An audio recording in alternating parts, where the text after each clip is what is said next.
जय Hind India sprints, my fire hearts, brave hearts and all my dear warriors. Finally maroon revolution का पहला week finally medley completely खत्म करने के बाद we have come to the second week of maroon revolution. आप सभी को यहाँ पर जो पोस्ट है ऑलरेडी मैंने यूट्यूब के ऊपर डाल दी थी, but here in this schedule you can C a slide change. एक छोटा सा चेंज यहाँ पर आप देखने वाले हो, वो ये कि यहाँ पर ऑप्टिक्स का एक और सेशन यहाँ पर ऐड हो गया है। When you were looking at the schedule, जब मैंने यहाँ पर YouTube की पोस्ट के ऊपर डाला था अभी कुछ मिनट्स पहले, तो वहाँ पर आपको दिख रहा होगा कि ऑप्टिक्स की जगह यहाँ पर इलेक्ट्रिसिटी शुरू हो गया है।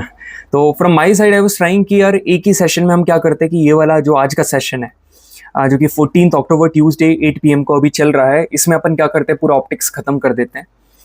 But the most important thing I wanted to make sure is the quality. ठीक है, क्वालिटी से बिल्कुल भी कॉम्प्रोमाइज नहीं कर सकते थे। And the second for most important thing is the patience. ठीक है, दोनों चीज़ों को ध्यान में रखते हुए आई हैव डिसाइडेड कि यार एक और सेशन करेंगे, ठीक है, ऑप्टिक्स का, जिसमें काफ़ी ज़रूरी टॉपिक्स जिनको हम बोलते हैं एटमॉस्फेरिक रिफ्रैक्शन या फिर स्कैटरिंग लाइट वाले जितने भी कंसेप्ट्स हैं एंड ह्यूमन आई वाले जितने भी कंसेप्ट्स हैं, including the concepts of telescope and periscope along with their previous question, सारे के सारे यहाँ पर कर रहे होंगे। तो ये जो वीक है इसमें हम लोग ऑप्टिक्स को एकदम बढ़िया तरीके से गुड बाय बोलने वाले हैं। आई ऑलवेज से कि शुरुआत तो कोई भी कर देता है, but I also say that कि every beginner is a winner.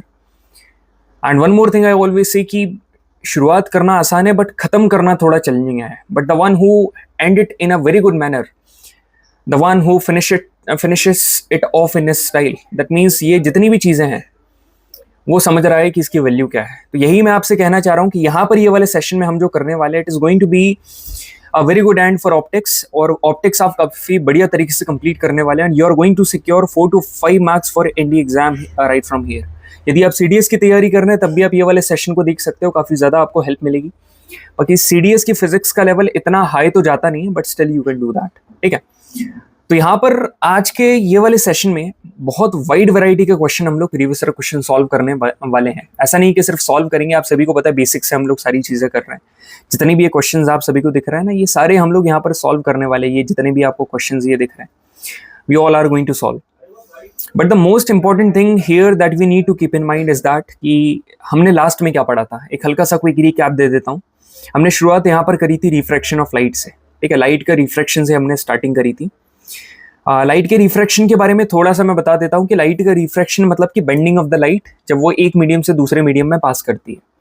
इसकी दो कंडीशंस मैंने आप सभी को बताई थी कि कभी भी कोई light ray denser medium to rare medium में जा रही है, so it will bend away from the normal, मतलब नॉर्मल से वो दूर जाएगी, नॉर्मल से दूर पास करेगी। And secondly when it is passing from rare medium to denser medium, मतलब रेयरर से डेंसर मीडियम में जा रही है, so it will bend towards the normal, मतलब नॉर्मल की तरफ बेंड होगी। ठीक है, तो ये दोनों चीजें अभी तक आप सभी को क्लियर होगी। उसके बाद मैंने आपको कारण भी बताया था कि यार रिफ्रैक्शन हो क्यों रहा है, क्योंकि लाइट जो है वो अलग अलग मीडियम में पास कर रही है। हर एक मीडियम का अपना अपना एक रिफ्रैक्टिव इंडेक्स है, जिसकी वजह से वो लाइट की जो स्पीड है वो अलग अलग हो रही है। कुछ रिफ्रैक्शन के एग्जाम्पल भी बताए थे, लॉ ऑफ रिफ्रैक्शन भी कवर करा था। And finally we have completed here to the topic refractive index. हम लोग यहाँ पर आ गए हैं रिफ्रैक्टिव इंडेक्स के टॉपिक के ऊपर। अब रिफ्रैक्टिव इंडेक्स का जो टॉपिक है, जब आप करोगे ना, उसके बाद 1 2 3 4 5 इतने सारे क्वेश्चन हम लोग यहाँ पर सॉल्व करने वाले हैं। तो स्टार्ट करते हैं रिफ्रैक्टिव इंडेक्स का topic. The most important thing that I would like to fetch here is the patience and I am expecting the only thing from you guys, क्योंकि आप बोलते हो कि फिजिक्स के न्यूमेरिकल्स नहीं बन रहे हैं। ठीक है, अब फिजिक्स के न्यूमेरिकल्स, ठीक है, it is not more about the numericals and the numeric values, but it is more about the concepts. ठीक है, तो जितना आप concepts के ऊपर फोकस करोगे उतना ही ज्यादा आप होल्ड कर पाओगे न्यूमेरिकल्स के ऊपर। तो स्टार्ट करते हैं रिफ्रैक्टिव इंडेक्स की। रिफ्रैक्टिव इंडेक्स होता क्या है? अभी अपन ने रिफ्रैक्शन देखा, रिफ्रैक्शन का मतलब अभी हमने क्या देखा कि रिफ्रैक्शन का मतलब होता है कि bending of the light, light का बेंड होना जब वो एक मीडियम से दूसरे मीडियम में पास कर रही है।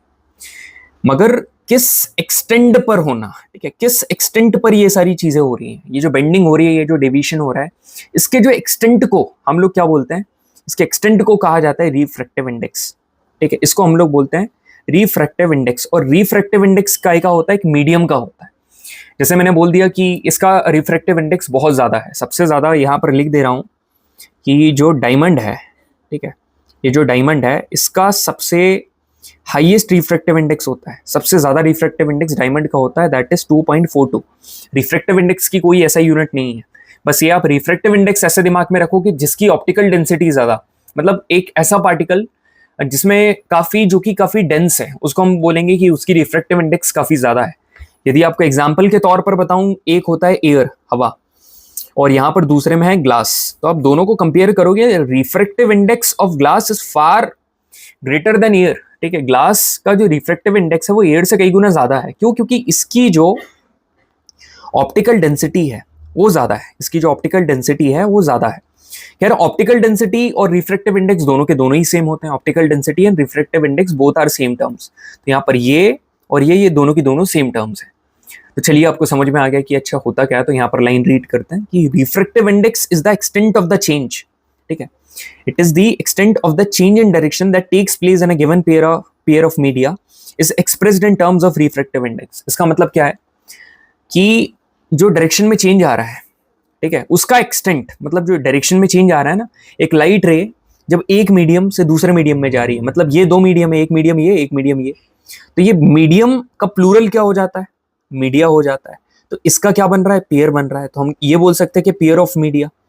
ये जो पेयर ऑफ मीडिया है, इसमें जो लाइट का डायरेक्शन जो है उसमें चेंज आना, किस एक्सटेंट पर चेंज आ रहा है, इसको हम लोग रिफ्रैक्टिव इंडेक्स बोलते हैं। Refractive index is denoted by, आपको दिख रहा है, इससे हम लोग रिफ्रैक्टिव इंडेक्स को डिनोट करते हैं। ठीक है, म्यू से हम लोग रिफ्रैक्टिव इंडेक्स को डिनोट करते हैं, और रिफ्रैक्टिव इंडेक्स को ही हम लोग ऑप्टिकल डेंसिटी बोलते हैं। तो कभी भी आपको बोले कि ऑप्टिकल डेंसिटी फाइंड करो, इसका मतलब होता है रिफ्रैक्टिव इंडेक्स फाइंड करना, और कभी बोले कि रिफ्रैक्टिव इंडेक्स फाइंड करना, इसका मतलब होता है ऑप्टिकल डेंसिटी आप सभी को फाइंड करनी है। So now if you listen to me carefully, कि जिसका रिफ्रैक्टिव इंडेक्स ज्यादा है, सुनना मेरी बात ध्यान से, जिसका रिफ्रैक्टिव इंडेक्स ज्यादा है उसका मतलब क्या है कि सर उसके अंदर जो ऑप्टिकल डेंसिटी है वो ज्यादा है। बिल्कुल, तो जिसका रिफ्रैक्टिव इंडेक्स ज्यादा है उसका ऑप्टिकल डेंसिटी ज्यादा है। अब जिसका ऑप्टिकल डेंसिटी ज्यादा है, मतलब जिस भी मीडियम में, फॉर एग्जांपल ग्लास है, उसकी ऑप्टिकल डेंसिटी काफी ज्यादा है, तो यदि उसकी ऑप्टिकल डेंसिटी ज्यादा है तो यहां पर जो लाइट रे ट्रैवल करेगी ना, वो काफी कम स्पीड से करेगी। मतलब यहां पर क्या हो जाएगी, जो वेलोसिटी है, जो स्पीड है, वो काफी कम होने वाली है। ठीक है, ये it is going to be less. ठीक है, ये काफी कम होने वाली है। ऑन दी अदर एंड, यदि रिफ्रैक्टिव इंडेक्स कम है, इसका मतलब क्या है, जो ऑप्टिकल डेंसिटी है ये काफी कम है, ऑप्टिकल डेंसिटी कम है। अब यदि रिफ्रैक्टिव इंडेक्स कम है तो आप सभी को पता है वहां से जो लाइट है वो एक ज्यादा वेलोसिटी के साथ वहां से ट्रेवल कर जाएगी। ठीक है, क्लियर है? अब यहां पर मेरी बात ध्यान से सुनना, ये जो आपको रिफ्रैक्टिव इंडेक्स दिख रहा है, यहां पर आपको वेलोसिटी दिख रही है, ये दोनों के दोनों आपको क्या दिख रहे हैं? They both are inversely proportional to each other. दिख रहा है, मतलब दोनों के दोनों they both are inversely proportional to each other. तो आप ऐसे बोल सकते हो कि जो रिफ्रैक्टिव इंडेक्स है, ठीक है, यहां पर जो रिफ्रैक्टिव इंडेक्स आपको दिख रहा है, ठीक है, it is inversely proportional to the velocity, it is inversely proportional to the velocity. ठीक है सर, इतना समझ में आ गया, मगर इसको और बढ़िया तरीके से डिफाइन करके बताइए कि होता कैसा एक्चुअली। मैं बताता हूं, बिल्कुल। अब मेरी बात सुनना ध्यान से, पूरा का पूरा फोकस यहीं पर रखना, शिफ्ट होने की जरूरत नहीं है बिल्कुल भी आप सभी को। ठीक है, एक मीडियम है ये, ठीक है, एक मीडियम है ये, इस मीडियम को हम लोग क्या बोलते हैं? इसको बोलते हैं एयर। और जो अंदर वाला आप सभी को दिख रहा है ये क्या है? ये है ग्लास। ठीक है, इधर बाहर एयर और अंदर glass. Now listen to me carefully everyone, जब लाइट रे एयर से ग्लास में ट्रेवल कर रही है, एयर से ग्लास में ट्रेवल कर रही है, तो हम लोग किस रिफ्रैक्टिव इंडेक्स की बात करेंगे? हम लोग यहां पर उस रिफ्रैक्टिव इंडेक्स की बात करने वाले हैं। हम लोग बोलेंगे रिफ्रैक्टिव इंडेक्स ऑफ ग्लास। हम लोग क्या बोलेंगे? Refractive index of glass. ऐसा क्यों बोला? ऐसा इसलिए बोला क्योंकि लाइट रे यहां पर एयर से ट्रेवल कर रही है ग्लास में। एयर से कहां पर ट्रेवल कर रही है? ग्लास में। तो now we are going to say refractive index of glass, मगर किसके रिस्पेक्ट में? जहां से ट्रेवल कर रही है उसको बोलेंगे एयर। तो समझो मेरी बात, ये जो पहला मीडियम होता है ये होता है विद रिस्पेक्ट टू वाला, और ये होता है जिसका हम लोग एक्चुअली में रिफ्रैक्टिव इंडेक्स बताते हैं। दोबारा आपको एग्जांपल देकर बताता हूं, ये एग्जांपल नंबर 1 है। ठीक है, इसका मैंने ये बता दिया। अब यदि मैं आपको एक एग्जांपल दूं कि लाइट रे कहां से? ग्लास से क्वार्ट्ज में ट्रेवल कर रही है। ठीक है, क्वार्ट्ज अपन ऐसा कर लो कि लाइट से क्वार्ट्ज में ट्रेवल कर रही है, तो अब आप इसको क्या बोलोगे? आप बोलोगे refractive index of quartz with respect to glass. Clear हुआ सभी? रिफ्रैक्टिव इंडेक्स ऑफ क्वार्ट्ज, मतलब ये क्वार्ट्ज आपको यहां पर दिख रहा है और ग्लास यहां पर ये हुआ। Now listen to me carefully. अब अपन क्या करता है? इसको डिकोड करना चालू करता है। ये उठाया आपने, आप इसको नीचे लेकर आए, आपने क्या लिखा? Refractive index of glass with respect to air. इसको कैसे लिखेंगे? इसको ऐसे लिखेंगे कि refractive index of glass upon refractive index of air. इसको इस प्रकार से लिखते हैं, ठीक है, कि ये वाला जो है ये ऊपर आ जाएगा और ये वाला जो है ये नीचे आ जाएगा। अब आप सभी को पता है कि ये जो रिफ्रैक्टिव इंडेक्स ऑफ ग्लास है ये 1 अपॉन वेलोसिटी ऑफ ग्लास हो जाएगा। क्यों, ऐसा क्यों है सर? अरे अभी तो पता है रिफ्रैक्टिव इंडेक्स और वेलोसिटी इनवर्सली प्रोपोर्शनल एक दूसरे के, और यहां पर क्या हो जाएगा, रिफ्रैक्टिव इंडेक्स ऑफ एयर, तो यहां पर हो जाएगा 1 अपॉन वेलोसिटी ऑफ एयर, क्योंकि दोनों इनवर्सली प्रोपोर्शनल है ना। बिल्कुल सर, क्लियर है। तो फाइनली आप इसको कुछ इस प्रकार से लिख सकते हो, इसको आप ऐसे लिख सकते हो कि refractive index of glass with respect to air is going to be equal to refractive index of glass upon a refractive index of air is going to be equal to velocity of light in air। यहां पर ये जो a है ये ऊपर आ जाएगा, velocity of light in glass। बात खत्म, यहां पर बन गया हमारा पूरा रिलेशन, आप यहां पर देख सकते हो, ठीक है। तो ये चीज क्लियर है आप सभी को? बढ़िया सर, समझ में आ गया। तो एक बार लास्ट टाइम मैं आपको दोबारा बताना चाहूंगा, जिसके बाद हमारे सारे कंसेप्ट क्लियर होने वाले, ठीक है, लास्ट टाइम। तो अब अपन क्या करने वाले, 1 और 2 करने वाले। जैसे मैंने बोला कि if light ray is passing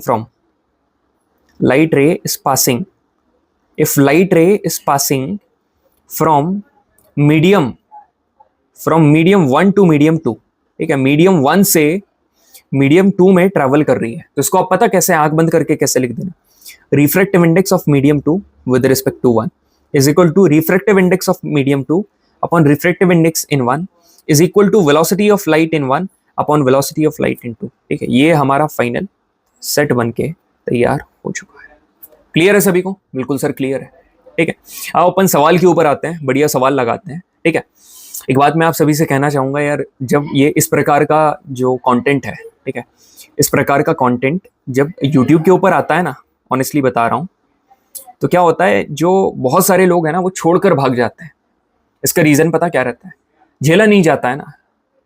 क्यों? क्योंकि रियलिटी उनसे डाइजेस्ट नहीं होती है, और रियलिटी में तो आपको पढ़ना पड़ेगा ना, तभी तो आप फिजिक्स के 25 सवाल एम करोगे। आप सिर्फ फिजिक्स नहीं पढ़ रहे हो, आप एनडी फिजिक्स पढ़ रहे हो, तो आपको बिल्कुल एक कंसेप्ट आपको पता होना चाहिए। ऐसा नहीं कि ऊपर ऊपर से प्रीवियस ईयर क्वेश्चन कर लिया। मैं आपको बताता हूँ प्रीवियस ईयर क्वेश्चन कैसे डिकोड करे जाते हैं। यहां पर देखिए क्या बोल रहा है कि the refractive index of crown glass is close to 3/2। अब सर यहां तो विद रिस्पेक्ट टू दिया ही नहीं है। अरे देगा, इनडायरेक्टली देगा। यहां पर क्या दिया है, refractive index of crown glass, तो यहां पर ग्लास का जी कर दिया। अरे चिंता मत कर, एक और देगा। यदि यहां पर जैसे ही एक और मीडियम का जिक्र करे, if the speed of light in air, तो मतलब एक नए मीडियम का जिक्र करा, एयर, तो यही आपका रिस्पेक्ट होने वाला है। तो यहां पर आपने एयर कर दिया। तो अब जैसे ही आपको ये मिला, तो आप कुछ मत करो, यहां पर लिख दो अपना पूरा बना के, refractive index of glass upon refractive index of air is going to be equal to velocity of light in air upon velocity of light in glass।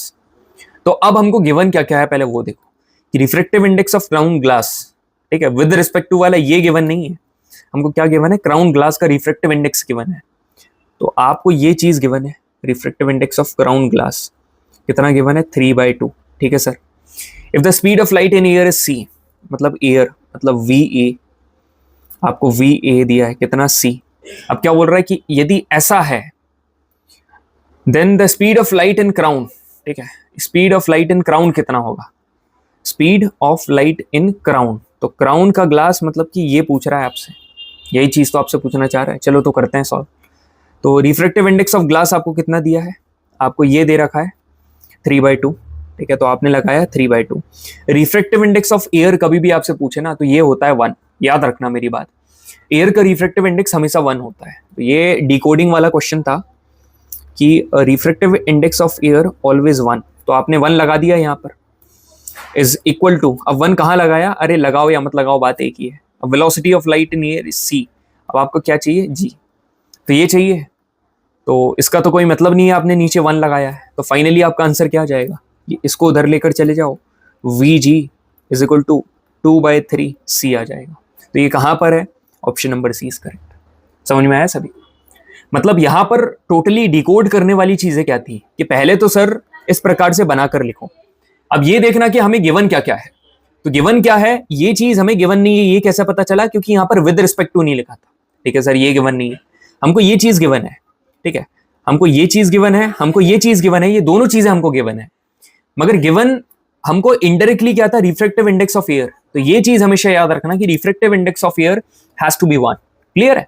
तो यहां पर आपने वैल्यू पुट करी, ठीक है, 4 आपको वेरिएबल्स गिवन है, 3 की आपको वैल्यू पता है, तीनों की वैल्यू रखी, चौथे का आंसर आ गया। अब यहां पर ये वाला क्वेश्चन देखते हैं कि which one of the following statements is not correct for light rays. ठीक है, लाइट रेस के लिए कौन सी स्टेटमेंट सही नहीं है? तो यहां पर अपन रीड करो कि light travels at different speed in different medium. बिल्कुल सही बात है यार, अलग अलग मीडियम में, जितने भी अलग अलग मीडियम है उनमें लाइट की जो स्पीड है वो क्या रहती है, डिफरेंट रहती है, जिसकी वजह से यहां पर क्या होता है, रिफ्रैक्शन होता है। आप सभी को पता है जो लाइट है यहां पर क्या लिखा है, light speeds down as it leaves a water surface and enters the air. Light क्या करता है, स्पीड डाउन करती है as it leaves water surface and enter air, मतलब वाटर से एयर में जा रही है। तो आप एक बात बताओ, वाटर है इधर और वाटर से कहां पर जा रही है, एयर में जा रही है। तो वाटर यहां पर क्या है, वाटर यहां पर डेंसर है, वाटर यहां पर डेंसर है, और एयर यहां पर क्या है, एयर यहां पर रेयरर है। तो डेंसर से जब रेयरर में जाएगी तो आप कॉमन सेंस से लगाओ, उसकी स्पीड कम होगी या ज्यादा? अरे डेंसर से रेयरर में जा रही है तो वो डेविएट करेगी, और डेविएट करेगी तो उसकी स्पीड क्या होती है, ज्यादा होती है। स्पीड क्या होती है, ज्यादा होती है। तो यहां पर क्या लिखा है, डाउन लिखा है ना, यहां पर डाउन लिखा है, तो ये चीज गलत है, तो नॉट करेक्ट पूछ रहा है, option number C is correct. Option number D पढ़ोगे तो light speeds up as it leaves glass surface and enters the air. यदि वो ग्लास है, ग्लास से एंटर कर रही है एयर में, मतलब कि डेंसर से रेयर में, तो यहां पर तो स्पीड अप करेगी ना। यहां पर ये डेंसर है और ये रेयर है, तो पक्की बात है स्पीड बढ़ेगी। तो ये वाली चीज तो सही है, हमको गलत बताना था, तो option number C is correct. Clear है? बिल्कुल। अब यहां पर ये वाला क्वेश्चन देखिए, the refractive index of fused quartz is 1.46, मतलब रिफ्रैक्टिव इंडेक्स ऑफ क्वार्ट्ज दे रखा है कितना, 1.46। यदि विद रिस्पेक्ट टू देता तो यहां पर विद रिस्पेक्ट टू आपको गिवन नहीं है, एंड दैट ऑफ सेफियर इज 1.77। तो सेफियर का आपको कितना दे रखा है, 1.77। VQ is the speed of light in quartz and VS is the speed of light in sapphire. तो VQ and VS दो चीज गिवन है, अब हमको बताना है इनका रिलेशन। आप सभी को पता है कि यहां पर जो 1.77 रिफ्रैक्टिव इंडेक्स है ये 1.46 से ज्यादा है। 1.77 किसका है, ये सेफियर का है, और ये क्वार्ट्ज से ज्यादा है भाई, सेफियर का जो है वो क्वार्ट्ज से ज्यादा है। अब मेरी बात सुनो सारे के सारे, यदि सेफियर जो है ये वाला, यदि ये क्वार्ट्ज से ज्यादा है, ठीक है, ये वाला यदि क्वार्ट्ज से ज्यादा है, इसका मतलब क्या हुआ, लिसन टू मी केयरफुली, इसका मतलब क्या हुआ कि जिसका रिफ्रैक्टिव इंडेक्स ज्यादा है, जिसका रिफ्रैक्टिव इंडेक्स ज्यादा है, वहां पर वेलोसिटी जो है वो कम होगी, वहां पर वेलोसिटी क्या होगी, कम होगी। तो सेम चीज आप देख लो कि VS यहां पर लेस देन लगा दो VQ, तो यहां पर आंसर हमारा क्या होने वाला है, आंसर होने वाला है ऑप्शन नंबर ए। क्लियर है? ये वाला क्वेश्चन देखिए, the refractive indices of two media are denoted by N1 and N2। ठीक है, N1 एंड N2 आपको दिया हुआ है, and the velocities of light in these two media are respectively V1 and VQ। ठीक है, V1 एंड VQ। तो है क्या ओवरऑल कि refractive index of two media are denoted by N1 and N2 आपको दे रखा है।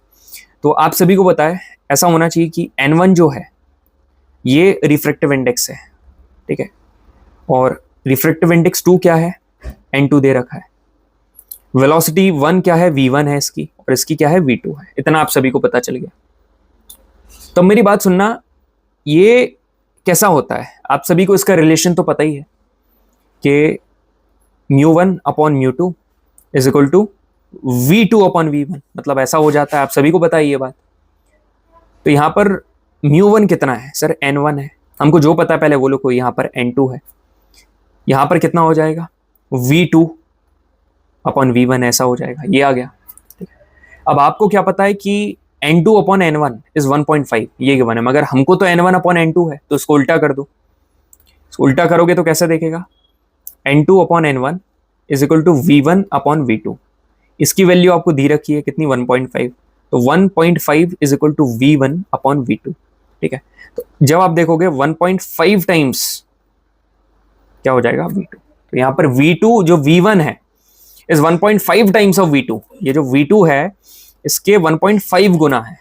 ठीक है, V1 is the 1.5 times of V2, तो option number A is correct, option number A is correct. Clear है सभी को? बिल्कुल सर क्लियर है। ये वाला क्वेश्चन देखिए, if the absolute refractive indices of glass and water are 3/2 and 4/3, अब एब्सोल्यूट रिफ्रैक्टिव इंडेक्स क्या होता है ये भी आपको पता होना जरूरी है। बिल्कुल, देखो मैं आपको बता रहा हूँ, एब्सोल्यूट रिफ्रैक्टिव इंडेक्स ऐसा रिफ्रैक्टिव इंडेक्स होता है, मतलब किसी भी मीडियम का refractive index with respect to vacuum, मतलब एक मीडियम वहां पर क्या होगा, वैक्यूम होगा। तो ये वाला क्वेश्चन अपन करते हैं, रिफ्रैक्टिव इंडेक्स ऑफ ग्लास, ठीक है, विद रिस्पेक्ट टू, यहां पर आप लिख दो, वैसे लिखते तो नहीं है, यहां पर आपने लिख दिया वैक्यूम। कितना दे रखा है, ये आपको दे रखा है 3/2।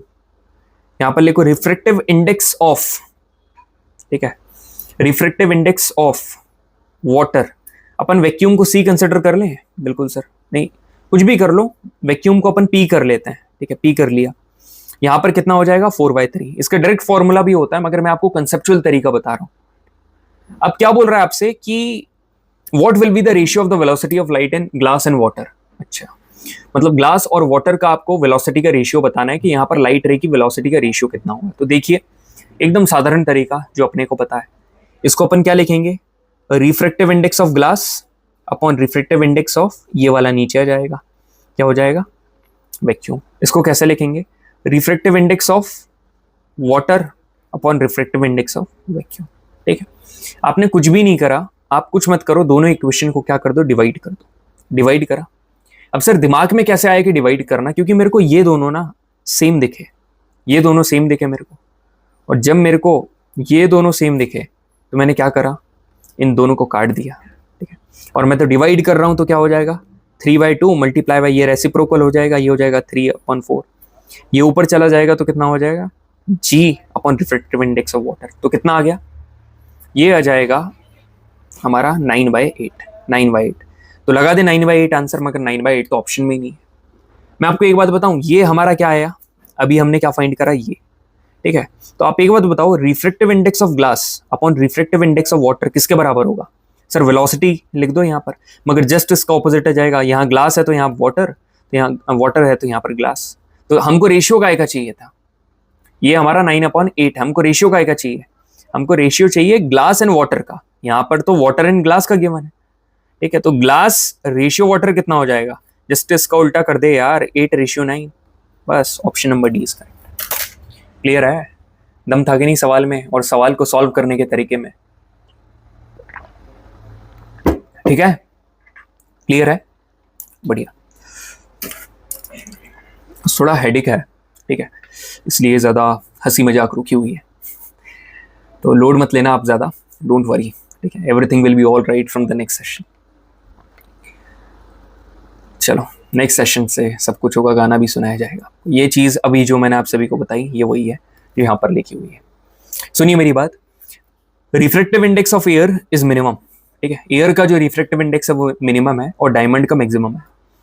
Refractive index of a medium decreases with increase in wavelength of light. समझ रहे हो, कि जो मीडियम का रिफ्रैक्टिव इंडेक्स है वो डिक्रीज होता है as the increase in the wavelength of light. मतलब कि इसका मतलब आपको नेक्स्ट वाले सेशन में काफी बढ़िया से समझ में आएगा। जैसे रेड लाइट है, उसकी वेवलेंथ काफी ज्यादा है, तो उसके लिए वेवलेंथ, उसके लिए रिफ्रैक्टिव इंडेक्स कुछ भी नहीं है, उसकी स्पीड फास्ट रहेगी, वो सीधे से फास्ट तरीके से कम डेविएट हुए वो चला जाएगा। ठीक है, अब आते हैं एब्सोल्यूट रिफ्रैक्टिव इंडेक्स के ऊपर। तो एब्सोल्यूट रिफ्रैक्टिव इंडेक्स क्या होता है, एकदम आपको इसका लोड लेने की जरूरत नहीं है, एकदम आसान है। The refractive index of a medium with respect to vacuum. ठीक है, वैक्यूम के रिस्पेक्ट में किसी चीज का रिफ्रैक्टिव इंडेक्स फाइंड कर रहे हैं, उसको बोलते हैं एब्सोल्यूट रिफ्रैक्टिव इंडेक्स। ठीक है, अब जैसे अपन ने बोल दिया कि absolute refractive index of oil, तो अपन पता क्या बोलेंगे, absolute refractive index of oil is equal to refractive index of oil with respect to vacuum. ठीक है, तो ये उसका फॉर्मूला है कि speed of light in vacuum upon speed of light in oil. Sir ये कैसे आया, देखो एकदम पेशेंस के साथ, आपके अंदर पेशेंस होना चाहिए। मैं तो फिर सब कुछ एकदम बेसिक से ही पढ़ा रहा हूं। ठीक है, सुनना मेरी बात ध्यान से। आपने क्या करा, आपने बोला कि सुनना ध्यान से, आपने बोला एब्सोल्यूट रिफ्रैक्टिव इंडेक्स, ध्यान से सुनना, absolute refractive index of oil. ठीक है, ये बोला, तो इसका मतलब होता क्या है, इसका मतलब ये होता है रिफ्रैक्टिव इंडेक्स। ठीक है, रिफ्रैक्टिव इंडेक्स, इसका मतलब होता है रिफ्रैक्टिव इंडेक्स ऑफ जो गिवन है, रिफ्रैक्टिव इंडेक्स ऑफ ऑयल। ठीक है, विद रिस्पेक्ट टू क्या हो जाएगा, वैक्यूम। यहां पर क्या हो जाएगा, विद रिस्पेक्ट टू वैक्यूम। समझ में आया, विद रिस्पेक्ट टू यहां पर हो जाएगा वैक्यूम। अब मेरी बात ध्यान से सुनना। ठीक है, listen to me carefully everyone. आप इसको कैसे लिखोगे, ये जो अभी मैंने येलो वाली लाइन ड्रॉ करी, इसको आप कैसे लिखोगे यार, ये तो आपको आता है ना। आपने लिखा रिफ्रैक्टिव इंडेक्स काय का, ऑयल का, ये है ऑयल, ठीक है, विद रिस्पेक्ट टू वैक्यूम, तो यहां पर आपने क्या करा, वैक्यूम कर दिया। ऐसे ही करोगे तो मैं इसको ओ वी करके लिख दूं, बिल्कुल sir, refractive index of oil with respect to vacuum. आप इसको कैसे लिखोगे, refractive index of oil upon refractive index of vacuum is equal to velocity. अब इसको कैसे लिखोगे, एक फॉर्मूला तो ये आ गया, ठीक है, एक फॉर्मूला तो ये आ गया सर, ठीक है, ठीक है, एक फॉर्मूला तो ये आ गया। इसी को आप कैसे लिख सकते हो, इसी को आप ऐसे भी लिख सकते हो ना कि velocity of v upon velocity in o, ऐसे करके भी लिख सकते हो। तो आप एक बात मेरे को बताओ, ये v क्या है, वेलोसिटी ऑफ लाइट इन कहां पर, वैक्यूम, और यहां पर वेलोसिटी ऑफ लाइट यहां पर क्या हो जाएगा, ऑयल, ये हो जाएगा, मतलब यहां पर वैक्यूम अपॉन ऑयल। तो ये फॉर्मूला निकल कर आया, कैसे आया, जो कंसेप्ट है उससे आया, ठीक है, और यही वाला फॉर्मूला आप सभी को रटवाया जाता है, ये वाला, यही आ गया। तो एब्सोल्यूट रिफ्रैक्टिव इंडेक्स का बच्चे सिर्फ ये स्पीड वाला फॉर्मूला नहीं है, वो वाला फॉर्मूला भी है, मतलब दोनों तरीके मैंने बताए ना कैसे करके लिखना है। और आपको तो चिंता करने की जरूरत नहीं है, आपको बस पता भर चल जाए कि पहला मीडियम कौन सा है, दूसरा कौन सा है। यदि तुमको बोल दिया if light is travelling from medium X to Y, ठीक है, फ्रॉम एक्स टू वाई में जा रही है, तो सीधे लिख देना refractive index of Y with respect to X is equal to refractive index of Y upon refractive index of X is equal to speed of light यहाँ एक्स और speed of light Y. Clear है, बिल्कुल sir. Absolute refractive index को N से denote करते हैं, इसकी कोई यूनिट नहीं है, इसका मतलब ये डायमेंशनलेस है। डायमेंशन अपन आगे समझेंगे, अभी ऑप्टिक्स पढ़ रहे हैं तो अपने को डायमेंशन वगैरह जानने की इतनी जरूरत नहीं है, ठीक है। तो भाई आप लोग नोट्स वगैरह का बोलते रहते हो ना, तो annotated PDFs, short test, weekly mocks, revision capsules, Google session, और इस वीक से तो मतलब यार मरून बैच के काफ़ी खतरनाक टेस्ट शुरू होने वाले हैं, जिसमें सही तरीके से उनका रगड़ा लिया जाएगा और उनकी परफॉर्मेंस को मतलब एनालाइज किया जाएगा। उसके बाद जितने लोग भी यहाँ से सेलेक्ट होंगे, ठीक है, मतलब टेलीग्राम चैनल से, हमारा जो मरून वॉरियर्स का प्रीमियम टेलीग्राम चैनल है, यहाँ पर से उनकी अटेंडेंस को देखा जाएगा। यहाँ पर जो टेंसेस और ऑप्टिक्स में जो पीडीएफ्स डाल रहे हैं यहाँ पर वो देखा जाएगा, जो उनका टास्क कंप्लीट कर रहे हैं वो देखा जाएगा। ये सारी चीज़ें देखने के बाद जो लगेगा कि सिंसियर कैंडिडेट्स हैं, उनको व्हाट्सएप ग्रुप में बस कुछ समय बाद यहाँ पर डाल दिया जाएगा। तो that's for maroon warriors guys, ठीक है। पर्सनल मेंटोरशिप सभी के लिए है, इंडी कैडेट के साथ इंटरेक्शन, ठीक है। जब आएंगे टर्म ब्रेक पर definitely you are gonna have a very good interaction with them. Doubt clearing session होते हैं, ठीक है, और सपोर्टिंग टीम का एक्सेस यहाँ पर दिया जाता है। अब देखो मैं आप सभी से एक बात बता रहा हूँ, अभी कुछ बच्चे यहाँ पर आकर बोलते हैं कि भैया पीडीएफ भी दे दो, पीडीएफ भी दे दो। यार आप एक बात बताओ, 899 है क्या, ठीक है, 899 मान रहा हूँ कि किसी के लिए बहुत बड़ी रकम है, हो सकती है भाई, मगर 1 महीने के लिए तो नहीं है, 7 महीने के लिए है ना, इट इज़ फॉर 7 मंथ।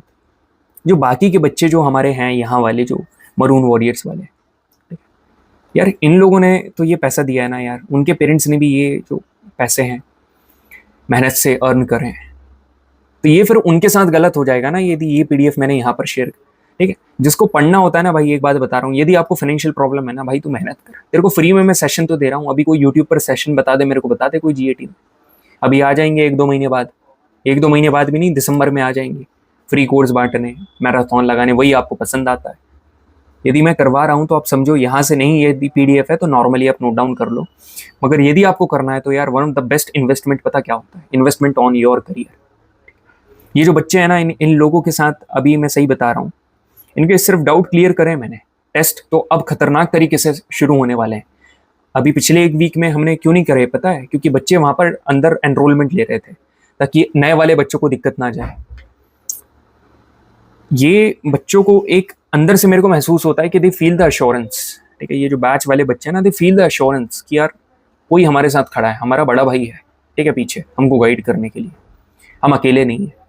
ऐसा नहीं कि कोई बड़े जगह हमने कोर्स ले लिया और आपकी प्रेजेंस की वहाँ पर वैल्यू नहीं है। उनको बैच वाले बच्चों को एक्चुअली में ऐसा लगता है कि हमारे लिए कोई है, हमको पुश करने के लिए कोई है. They actually feel like this. मैं पर्सनली ये चीज़ महसूस करता हूँ. आई विश आपको समझ में आ गया होगा. तो बुलाओगे कि नहीं यार ये कॉफ़ी पिलवाने हैं. ठीक है, चलिए सॉल्व करें. 3 एकदम खतरनाक सवाल, एकदम आपका पूरा दिमाग खुल जाने वाला है. देखिए यहाँ पर, what is the angle of incidence of light रे. ठीक है, what is the angle of incidence, मतलब आपको एंगल ऑफ इंसिडेंस पूछ रहा है कि क्या होगा on a surface of a plastic slab of refractive index √3. आपको रिफ्रैक्टिव इंडेक्स कितना दे रखा है, √3, and where the angle of refraction is 30 degree. तो भाई कभी भी ऐसा है तो आपको क्या याद करना है, आपको स्नेल्स लॉ याद करनी है. आपको क्या, स्नेल्स लॉ याद करना है. स्नेल्स लॉ क्या है, sine I upon sine R, यही आपका क्या होता है, रिफ्रैक्टिव इंडेक्स. ठीक है, तो साइन आई अपॉन आपने साइन आर, एंगल कितना गिवन है, R 30 degree is equal to √3. तो आपने लिखा इसको साइन आई, साइन 30 कितना होता है सर, 1/2 इज इक्वल टू √3. जब ये उधर जाएगा तो कितना हो जाएगा, sine I is equal to √3/2. मतलब साइन के किस एंगल पर उसकी वैल्यू √3/2 होती है sir, angle I is equal to 60 degree पर. तो यहाँ पर लगा दो ऑप्शन नंबर है. बढ़िया सवाल था कि नहीं, मजा आया सवाल सॉल्व करने. बिल्कुल सर मजा आ गया. यहाँ पर देखिए, if ray of light enters from alcohol to air. ठीक है, यदि लाइट रे है, ठीक है, लाइट रे जो है वो एल्कोहल से एयर में एंटर कर रही है. ठीक है, एल्कोहल से एयर में एंटर कर रही है लाइट रे. तो अब बच्चों को पता चल गया कि कपिल भैया ने क्या सिखाया था. आप कुछ मत करो, सबसे पहले आप बार बार एल्कोहल और एयर तो लिखोगे नहीं, उससे बेटर है एल्कोहल को आप 1 कंसिडर कर लो, एयर को 2 कंसिडर कर लो. तो आप इसको कैसे लिखोगे, refractive index of 2 with respect to 1 is equal to refractive index of 2 upon refractive index of 1 is equal to velocity of light in 1 upon velocity of light in 2. एकदम तुरंत आपने ये चीज लिख दी. आपको क्योंकि पता चल गया ना कहां से कहां एंट्री ले रही है, ये सब चीज पता चल गई. दूसरी बात, तुम्हारा दूसरा टारगेट पता क्या होना चाहिए, तुम्हारा ये होना चाहिए कि देखो गिवन क्या क्या है. पहले क्या बोला, the refractive index of alcohol is 1.36. अब एल्कोहल क्या है, 1, और 1 का रिफ्रैक्टिव इंडेक्स ये है. तो मतलब ये आपको कितना दे रखा है, ये दे रखा है 1.36. ठीक है, अब बोल रखा है then what is the speed of light in alcohol. Speed of light in alcohol आपको बताना है with respect to air. Speed of light in alcohol, तो एल्कोहल हमारा 1 है, तो हमको फाइंड क्या करना है, ये चीज, ये हमारी क्या है, 2 फाइंड, ये फाइंड करने वाली. तो सर हमको, ठीक है, ये फाइंड करना है, मगर ये चीज तो हमें गिवन नहीं है ना, ये चीज तो गिवन नहीं है, कैसे निकाले. अरे गिवन है, सुनना भाई, ये क्या है, रिफ्रैक्टिव इंडेक्स ऑफ 2, मतलब कि इसका मतलब क्या है, इसका मतलब है refractive index of air. Refractive index of air, और एयर का रिफ्रैक्टिव इंडेक्स यहाँ पर कितना होता है, ये होता है 1. और यहाँ पर क्या लिखा हुआ है, वेलोसिटी. ठीक है, वेलोसिटी किसकी, ऑफ लाइट इन एयर कितनी होती है, पता होना चाहिए, 3 × 10⁸. तो जब यहाँ पर आप वैल्यू पुट करोगे, ठीक है, when you put the value here, करे वैल्यू पुट, बिल्कुल सर वैल्यू पुट करते हैं. तो 1 अपॉन, ठीक है, रिफ्रैक्टिव इंडेक्स ऑफ 1 आपको कितना दे रखा है, 1.36, मल्टीप्लाई V1 अपॉन V2 कितना है, 3 मल्टीप्लाई बाय 10⁸. आप इसको ऊपर लेकर जाओ, 3 × 10⁸ अपॉन 1.36 आपका आंसर आ गया. कैसे सॉल्व करोगे, ये हटाया, यहाँ पर 2 0 ऊपर लगेंगे. ठीक है, मतलब 10⁻². ठीक है, ये करा तो ये कितना हो जाएगा, 3 मल्टीप्लाई बाय 10⁻10 अपॉन 136. इन दोनों को सॉल्व कर लो, जो भी आएगा यहाँ पर इससे मल्टीप्लाई करके लिख देना. ठीक है, बढ़िया सर, मजा आ गया. और इतना कठिन कैलकुलेशन कभी भी नहीं आएगा आपको एनडीए सवाल में, क्योंकि कंसेप्ट इतना तगड़ा है ना. आपसे यहाँ पर इंडायरेक्टली ये भी पूछ लिया, ये भी पूछ लिया, तो ये आपके क्रैकिंग पॉइंट्स थे. कैसा लगा सवाल. अब यहाँ पर देखिए, refractive index of glass with respect to air, मतलब refractive index of glass with respect to air is equal to 3/2. Okay, refractive index of water with respect to air is equal to 4/3. ठीक है, तो यहाँ पर आपको क्या दे रखा है, refractive index of glass upon refractive index of air. यहाँ पर क्या देखा है, refractive index of water upon refractive index of air. अब आपसे पता पूछा क्या है कि what is the refractive index of, ठीक है, water with respect to glass, आपसे ये पूछा है. तो भाई ये इतना घटिया सवाल है, अभी करवाया। आप कुछ मत करो, दोनों को डिवाइड करो, ए से ए कैंसिल, कितना हो जाएगा 3 3 ऐसे करके 3/2 मल्टीप्लाई बाय 3/4, ये करा, ये कितना हो जाएगा ग्लास अपॉन वाटर, ये हो जाएगा। मगर ये आपने क्या लिखाया, glass with respect to water, मगर क्या आपको ये चाहिए, क्या आपको क्या चाहिए, water with respect to glass. तो ये कितना है, पहली बात तो 9/8, इसका उल्टा कर दो, 9/8 भी ऑप्शन में, यह जाएगा 8/9, हमारा आंसर है 8/9, ऑप्शन नंबर बी। क्लियर है सभी को? मजा आ गया सर सवाल सॉल्व करके यार, इसलिए तो लेकर आता हूँ इतने बढ़िया सवाल। एक मिनट देखने देना कितने घंटे का सेशन हो गया, 36 मिनट का, कोई दिक्कत नहीं, आपको समझ में आना चाहिए। बताना यार कैसा लगा आपको, ठीक है। अब यहाँ पर देखिए रिफ्रैक्टिव इंडेक्स, ठीक है, real depth upon apparent wait. अरे वेट क्यों लिखा है, डेप्थ होगा ना, ये क्या होता है, यहाँ डेप्थ करने दो, ठीक है, यहाँ पर मेरे को डेप्थ करने दीजिए। Now listen to me carefully everyone, ये पर्सन यहाँ पर खड़े हुए हैं, ठीक है, here you can see this particular person. यहाँ पर ये इस लड़के ने एक्चुअली में फिश को कहाँ पर देखा, यहाँ पर, ठीक है।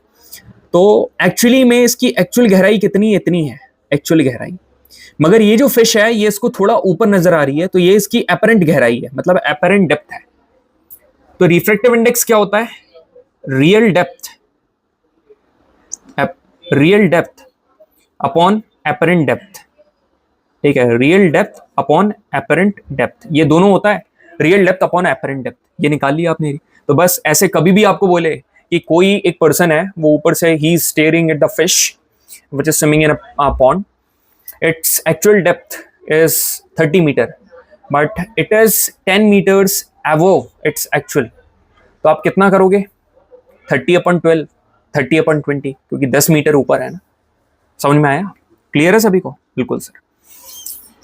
अब सुनो मेरी बात, stay consistent no matter what may come, ठीक है, कंसिस्टेंट रहना है आपको। A good start without an end is nothing, याद रखना, good start without an end is nothing. एक अच्छा स्टार्ट ना बिना एंड के कुछ भी नहीं है यार, सही में। मैंने बढ़िया आपको ऐसा कमिट कर दिया कि मैं ये करवाऊंगा वो करवाऊंगा, और करवा कुछ नहीं रहा हूँ, तो क्या इसका मतलब रहेगा, नहीं रहेगा। आपने भी कर दिया कि यार अब तो ये करेंगे वो करेंगे, कर नहीं रहे हो, उसका मतलब ही नहीं है। सर अब कॉन्वेक्स लेंस के ऊपर आ गए हैं, ठीक है, लेंस के ऊपर बात करते हैं, बिल्कुल करेंगे। तो अब फाइनली मेरी बात सुनो, लेंस बनता कैसे है, लेंस पता कैसे बनता है। जैसे फॉर एग्जाम्पल ये एक था, फॉर एग्जाम्पल अपना मिरर कैसे बन रहा था, ऐसे बन रहा था। अब ये ऐसा क्यों बन रहा था, क्योंकि यहाँ पर क्या था, यहाँ पर एक हमारा पीछे स्फीयर बन रहा था। पता लेंस ऐसा बनता है क्यों, क्योंकि यहाँ पर दो स्फीयर आ गए, बात खत्म, दैट्स इट, एकदम सिंपल है। समझ में आया? और ये वाला जो लेंस है, दूसरा वाला लेंस ऐसा बनता है क्यों, क्योंकि एक यहाँ पर ऐसा बनेगा, एक यहाँ पर ऐसा, दो स्फीयर से मिलकर बनता है। तो इसको एक को बोलते हैं डबल कन्वेक्स, एक को बोलते हैं डबल कनकेव। ठीक है सर, बिल्कुल भी समझ में नहीं आया, ये देखो। तो पहली बात तो आप सभी को पता होना चाहिए, लेंस यहां पर देखिए, लेंस एक ऐसा lens which is thicker at the centre, उसके सेंटर पर मोटा है, ठीक है, and thinner at its and, और एंड पर पतला है, इसको हम लोग क्या बोलते हैं, कन्वेक्स लेंस। ठीक है, ये डबल कन्वेक्स लेंस है, इसी को हम लोग कन्वेक्स लेंस, इसी के ऊपर स्टडी करने वाले हैं। इसका एक दूसरा प्रकार देखोगे ना, एक साइड इसका क्या है, प्लेन है, ठीक है, और दूसरा क्या है, कन्वेक्स है, तो इसको बोलोगे प्लेनो कन्वेक्स लेंस। ठीक है, प्लेनो कन्वेक्स, यहां पर प्लेन मिरर, यहां पर आप देखोगे एक कनकेव मिरर है, और यहां पर कन्वेक्स लेंस है, तो इसको बोलोगे कनकेवो कन्वेक्स लेंस। मतलब ये दोनों is the combination of mirror and lens. ठीक है, ये इन दोनों के कॉम्बिनेशन है। जो कन्वेक्स लेंस होता है ये कन्वर्जिंग लेंस है, क्यों, क्योंकि ये क्या करता है, पैरेलल बीम को कन्वर्ज करता है ऑफ लाइट रे पासिंग थ्रू इट। क्लियर है? अब नाउ यदि अपन कनकेव लेंस की बात करें, कनकेव क्या होता है, ये सेंटर से पतला होता है, मगर ऊपर से क्या होता है, चौड़ा होता है। ठीक है, ऊपर से चौड़ा होता है। ये डाइवर्जिंग होता है भाई, इसका नक्शा ही वैसा है। तो अब मेरी बात सुनना ध्यान से, listen to me carefully everyone. जो अभी अपन पढ़ने वाले हैं ना, जैसे अपन डबल कन्वेक्स लेंस पढ़ने वाले हैं, इसी को हम लोग कन्वेक्स लेंस बोलते हैं, और जो डबल कनकेव लेंस पढ़ने वाले हैं उसी को कनकेव लेंस बोलते हैं। तो कभी भी मैं कनकेव लेंस या कन्वेक्स लेंस बोलूं तो समझ जाना डबल की ही बात चल रही है यहाँ पर। Now listen to me carefully everyone. मैं यदि आपसे बोलूं, ठीक है, लिसन टू मी केयरफुली, ये आपको दिख रहा है, सुनना, यहां पर दोनों प्रकार के मैं लेंस यहां पर ड्रॉ करके बता रहा हूं आपको। ठीक है, एक लेंस, अरे अरे एक लेंस ये है, ठीक है, और एक लेंस ये है, ठीक है। मेरी बात सुनो सारे के सारे ध्यान से। लाइट रे यहां पर आई, ठीक है, लाइट रे यहां पर आई, ठीक है। अब मेरी बात सुनना ध्यान से, लिसन टू मी केयरफुली। पहले मैंने आप सभी को क्या पढ़ाया, ठीक है, सबसे पहले मैंने आप सभी को पढ़ाया रिफ्लेक्शन, ठीक है, रिफ्लेक्शन पढ़ाया, उसके लॉज देखे, ठीक है, फिर हमने कुछ रूल्स देखे, ठीक है, और उसके बाद मैंने उठाकर क्या पढ़ा दिया, मैंने आप सभी को मिरर पढ़ा दिया, ठीक है। मैंने आपको क्या पढ़ा दिया, मिरर पढ़ा दिया। अब यदि अभी आप दिमाग लगाओगे तो यहां पर मैंने क्या करा, मैंने आपको रिफ्रैक्शन पढ़ाया, ठीक है, मैंने उसके आपको लॉज बताए, ठीक है, अभी थोड़ी देर में आपको उसके रूल्स बताऊंगा, ठीक है, और अब मैं आपको क्या पढ़ाने वाला हूं, लेंस। तो इसका मतलब पता क्या है, मिरर में रिफ्लेक्शन हो रहा था मतलब कि बाउंस बैक होगा, बाउंस बैक हो रहा था मतलब लाइट रे कहां, सेम मीडियम में बाउंस बैक हो रही थी। सुनना मेरी बात ध्यान से, ठीक है। रिफ्रैक्शन में क्या होगा, रिफ्रैक्शन होगा मतलब रिफ्रैक्ट करेगी, मतलब कि पास ऑन कर जाएगी आगे, ठीक है, in different medium, in different medium. समझ में आया कैसे? मेरे कहने का मतलब है ये लाइट रे आई ना, तो अब यहां पर क्या हो गई, ये हो गई कन्वर्ज, मिल गई आपस में आकर। अब इसका स्ट्रक्चर ऐसा है कि ये क्या करेगी, डेविएट, ये डेविएट मतलब आपको इसके स्ट्रक्चर से ही समझ में आया। तो ये जो लेंस है इसको हम लोग क्या बोलते हैं, इसको बोलते हैं कन्वर्जिंग, ठीक है, और इधर वाला जो लेंस है ये होने वाला है डाइवर्जिंग, ये है डाइवर्जिंग। जो कन्वर्जिंग है यहां पर हमने उसको प्यार से कन्वेक्स बोला है, और जो डाइवर्जिंग है इसको हमने यहां पर क्या बोला है, कनकेव बोला है, ठीक है। क्लियर है सभी को? यस सर, क्लियर है, एकदम क्लियर है। चलो लेंस का क्लियर है। अब मैं आपको बहुत बढ़िया बात बताने वाला हूं, ठीक है, बस आधे घंटे में सेशन खत्म करेंगे, लोड लेने की बिल्कुल भी जरूरत नहीं है। मेरी बात सुनो एकदम ध्यान से, सुनना सारे के सारे, each and every student of mine. हमने ब्लैक शीट का ओपन करना बहुत जरूरी है भाई, ठीक है। देखो यहां पर हमने मिरर में क्या करा था, ठीक है, when we were dealing with mirror हमने क्या करा था, हम दो केसेस पढ़े थे, दो मिरर पढ़े थे। एक हमने क्या पढ़ा था, एक पढ़ा था कनकेव, ठीक है, और दूसरा पढ़ा था कन्वेक्स, ठीक है। कनकेव के कितने केसेस पढ़े थे सर? कनकेव के पढ़े थे हमने 6 केसेस, ठीक है। यहाँ पर सर 6 केसेस पढ़े थे, मतलब 5+1 ये वाले केसेस। कन्वेक्स के 2 केसेस पढ़े थे। अब एक बात बताऊं तुमको, जो लेंस होगा ना, यहां पर जो कनकेव है, जैसे 6 केसेस आपने कनकेव के पढ़े ना, as it is, same as it is 6 cases ना, आप यहां पर क्या काई के पढ़ने वाले हो, यहां पर पढ़ने वाले हो आप कन्वेक्स लेंस के, ठीक है। जैसे आपने कन्वेक्स के यहां पर 2 केसेस पढ़े, यहां पर आप 2 केसेस काई के पढ़ने वाले हो कनकेव लेंस के, ठीक है। ये यहां पर क्या थे, ये मिरर थे, ये यहां पर लेंस। सर समझ में? अब देखो एक बढ़िया बात बता रहा हूं, यहां पर वही लिखा है, जो मिरर था वो क्या था, या तो कन्वर्जिंग था या तो डाइवर्जिंग था ऑन द सेम साइड। मतलब कि यदि ऐसा था तो रे ऐसी आ रही थी, यदि ऐसा था तो रेस ऐसी हो रही थी। मगर जो भी हो रहा था, कहां जो भी हो रहा था, आपको सभी को पता है सेम मीडियम में हो रहा था, ऑन द सेम साइड। यहां पर जो भी या तो कन्वर्ज होगा या डाइवर्ज होगा ऑन दी अदर साइड, मतलब दूसरे साइड होगा। समझ में आया? ये दूसरे साइड आपको रेस पास करना पड़ेगा। ऐसा यहां पर आप ऐसे नहीं कर सकते कि ये रे आई और आपने कन्वर्जिंग है तो आपने ऐसे करके कन्वर्जिंग कर दी, ये नहीं है, ये पॉसिबल हो ही नहीं सकता है। यहां पर आपको उसको दूसरे मीडियम से निकालना पड़ेगा, तभी तो यहां पर रिफ्रैक्शन हो रहा है। क्लियर है? बढ़िया। अब यहां पर देखो, मिरर में हमने कनकेव के 6 केस पढ़े थे, कन्वेक्स के 2 केस, लेंस में कन्वेक्स के 6 केस और कनकेव के 2 केसेस। अब कुछ यहां पर अपन क्या बताने वाले हैं, रूल्स, ठीक है। यहां पर हम लोग रूल्स के बारे में बात करने वाले हैं। मिरर में क्या रूल्स पढ़े थे, यदि पैरेलल है, यदि रेज पैरेलल है, बिफोर और आफ्टर क्या हो जाएगी, फोकस से पास करेगी, ये पढ़ा था। सेम यहां पर भी पढ़ेंगे। दूसरा क्या, यदि फोकस से पास कर रही है तो पैरेलल हो जाएगी, ठीक है, ठीक है सर। तीसरा क्या पढ़ा था, सेंटर ऑफ कर्वेचर से निकल रही है, ठीक है, तो सेंटर ऑफ कर्वेचर से ही वापस आ जाएगी। चौथा क्या, यदि पोल पर आ रही है तो सेम एंगल, ठीक है, एंगल बनाकर वहीं के वहीं पोल से क्या हो जाएगी, डेविएट हो जाएगी। ये 4 रूल पढ़े थे। अब क्यों ना कुछ रूल यहां पर भी पढ़ लें, ठीक है। तो यहां पर सुनो, पहला रूल पता क्या है? पहला रूल ये है, ध्यान से सुनना, यदि यहां पर पैरेलल आई, ये पैरेलल आई, ठीक है, ये पैरेलल दोनों आए, तो आप देखो ये यहां पर कहां से पास हो रहे हैं, फोकस से। मतलब ये पैरेलल आए और जहां पर आकर ये कन्वर्ज होंगे, ये फोकस है। तो सर पहला वाला तो एकदम सही है, बिल्कुल पहला वाला सेम है, एकदम सेम है, ठीक है, बिल्कुल सेम है। दूसरा वाला बताऊं आपको?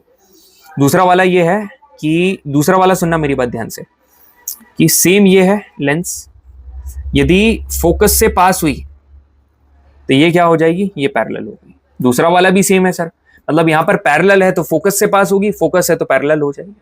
तीसरा बताऊं आपको? बिल्कुल तीसरा भी बताता हूं,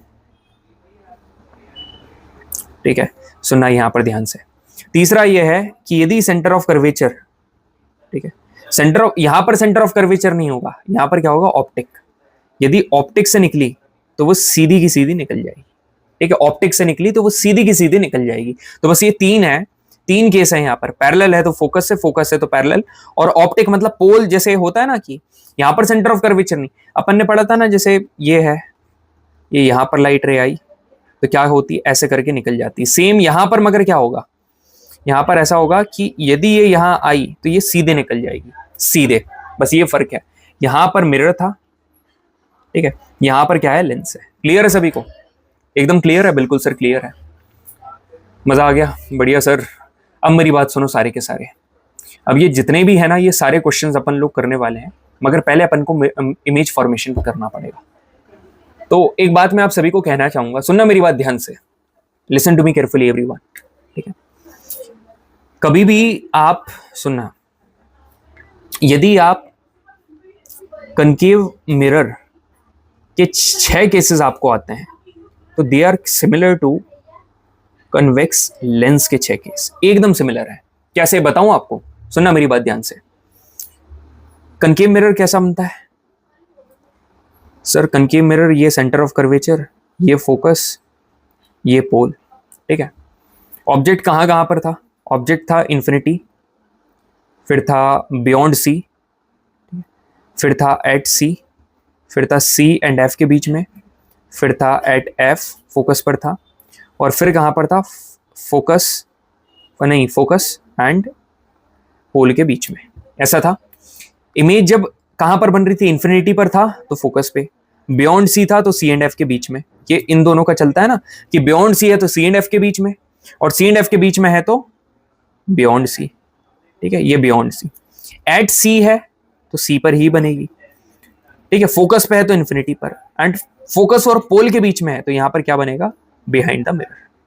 इतना केस आप सभी को बता दिया था, ट्रिक भी मैंने बता दी थी। इसको इससे रिलेट करो, ठीक है, इसको इससे रिलेट करो। सी वाला तो ऑलरेडी आपको आता है, और आखिरी वाले के ऊपर गौर फरमाना है बस। अब मेरी बात सुनना ध्यान से, सारे बच्चे ध्यान से सुनना। आपने ये बनाया, ठीक है, आपने ये बनाया, यहां पर क्या है, सुनना, ये मिरर पूरा ऐसा बनेगा, ठीक है, और ये यहां पर ऐसा बनेगा, बिल्कुल सर ऐसे ही बनेगा। यहां पर आपको क्या दिख रहा है सर, सी है। यहां पर क्या है, ये सेंटर ऑफ, एक सेंटर इसका भी होगा, ठीक है, सेंटर बना ले। एक सेंटर सर ये हो गया, तो सर एक सेंटर इसका भी होगा, बिल्कुल सेंटर दोनों का होगा। अब मैं आपको एक बात बता रहा हूं, अब सेंटर है तो फोकस भी होगा। तो मैं थोड़ा बड़ा डायग्राम बना रहा हूं ताकि आप सभी को समझ में आए। अब तो मैं सही बता रहा हूं, सभी को क्लियर हो जाएगा। बताओ, यहां पर देखो थोड़ा, let me draw a big diagram.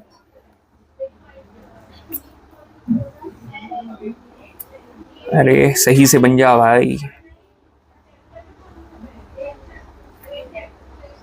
ये है, अब सुनना सारे के सारे, यहां पर देखो, ये है फोकस, ठीक है, तो एक फोकस सर यहां पर भी होगा। तो ये यदि F1 है तो आप इसको C ना लिख के आप क्या कर दो, आप इसको 2 टाइम्स ऑफ F1 लिख दो, क्योंकि जितना डिस्टेंस यहां से यहां तक है, ये क्या है, ऑप्टिक सेंटर, उतना ही डिस्टेंस यहां से यहां तक है ना।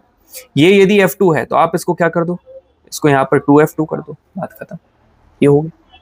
अब मेरी बात सुनना, यहां पर पता क्या होता है, if your object is placed at the infinity, तो इमेज कहां बनेगी? फोकस पे। मगर क्या ये वाले पे बनेगी? अरे सेम साइड तो बनेगी ही नहीं ना, जो भी होगा यहां पर होगा क्योंकि लेंस है, ठीक है। तो कहां पर बनेगी? फोकस पे। इन्फिनिटी पर है तो फोकस पे।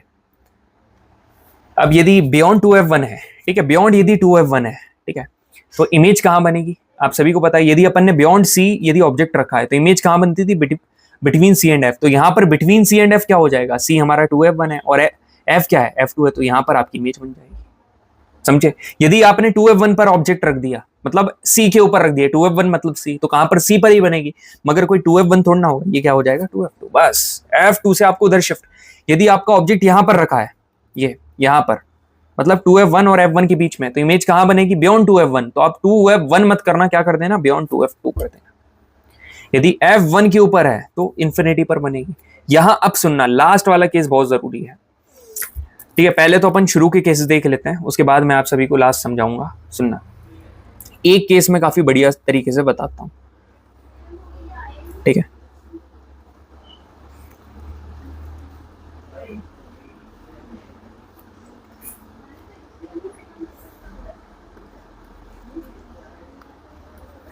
सुनो ध्यान से, ये क्या है सर? ये है 2f1, ये क्या है? f1, ये क्या है? f2, ये क्या है? 2f2। सर ऑब्जेक्ट इंफिनिटी पर है, तो रेज आ रही इंफिनिटी से, ठीक है, पैरेलल आई, फोकस से निकल जाएंगी। सर ये वाला तो आसान है, हर कोई बता देता है। कठिन वाला बताऊं? कठिन वाला, ये तुम्हारा लेंस है, ये लेंस है, ये 2f1 है, ये f1 है, ये f2 है और ये 2f2 है, ठीक है। अब मेरी बात ध्यान से सुनना, यदि यहां पर ऑब्जेक्ट रखा है, मतलब बियॉन्ड 2f1, पता है अब क्वेश्चन पता क्या आता है कि सर रेज कैसी पहुंचाए? मैं ट्रिक बता दे रहा हूं, लिख लो, ठीक है। टिप कह दो, टिप बता दे रहा हूं।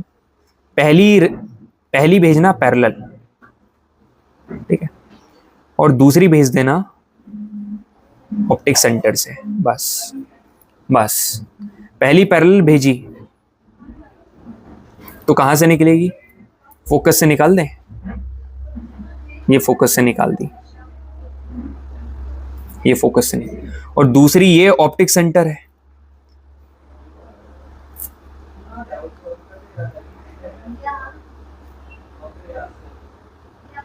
ये यहां पर, ठीक है, यहां से निकली, ये फोकस से यहां निकल गई। मिल कहां पर रही है सर? मिल ये यहां पर रही है, मिल यहां पर रही है, समझ रहे हो? मिल यहां पर, मतलब कि बिटवीन f2 एंड 2f2। बात वही हुई ना, हर डायग्राम में यही काम करना है, सेम डायग्राम। ये देखो, एक पैरेलल और वो फोकस से पास होगी, एक ऑप्टिक से, एक पैरेलल यहां पर फोकस से पास होगी, एक ऑप्टिक से, एक पैरेलल फोकस से पास होगी, एक ऑप्टिक से। अब आखिरी वाले का क्या? आखिरी वाले का क्या? आखिरी वाला केस मैं आप सभी को समझा रहा हूं, सुनना मेरी बात ध्यान से, ठीक है।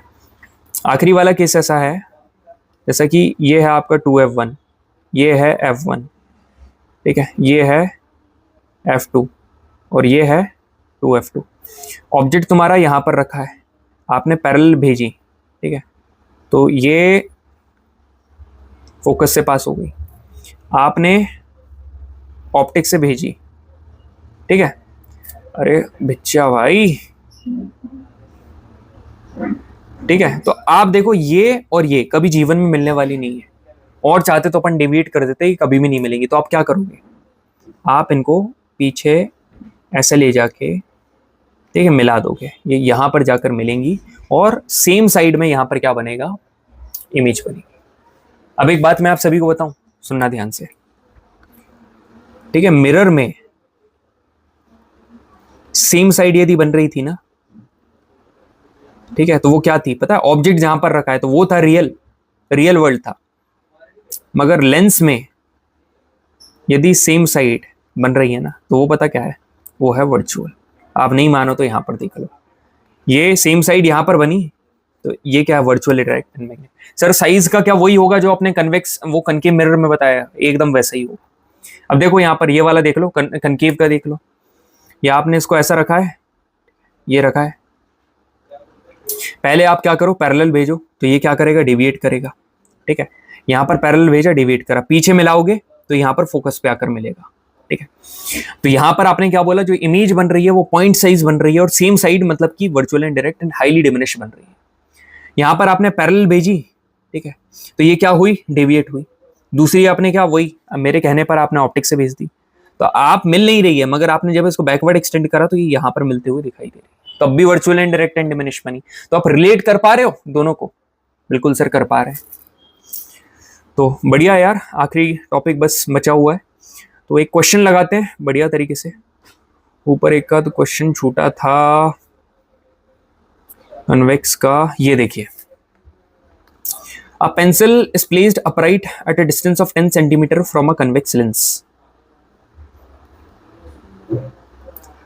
10 सेंटीमीटर फ्रॉम कन्वेक्स लेंस। तो सुनो मेरी बात,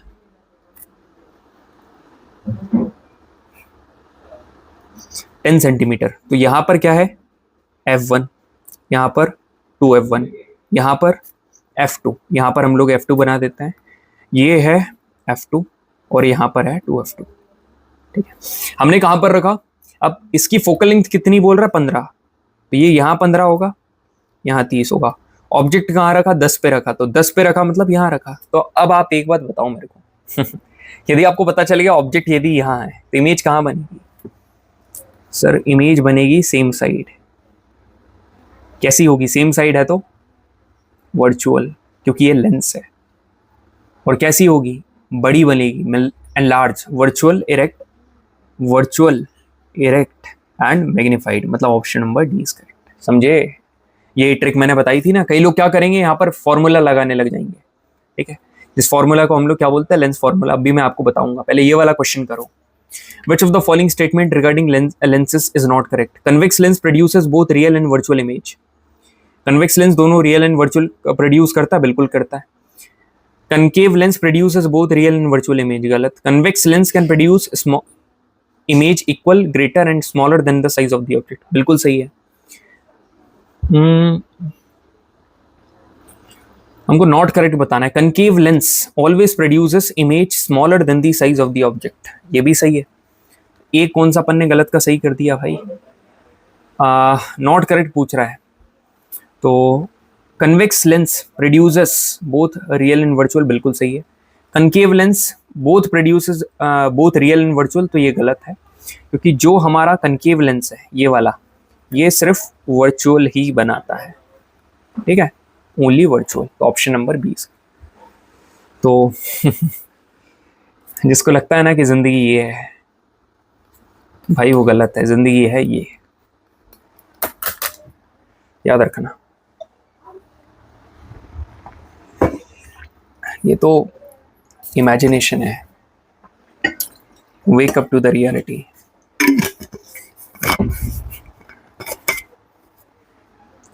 कितने कंसिस्टेंट हैं जरा बताना मेरे को कमेंट सेक्शन में, कौन कौन ने पूरा सेशन देखा।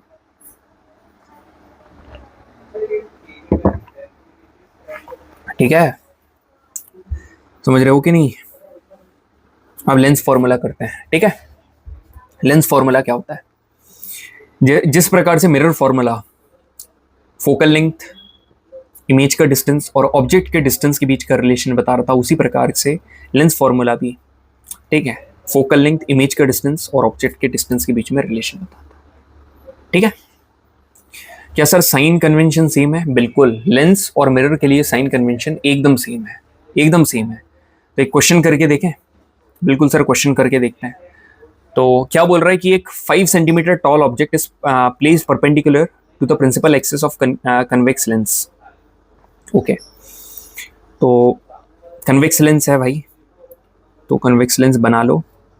कितना, फोकल लेंथ 20 है, मतलब 20 यहाँ पर हो जाएगा 40।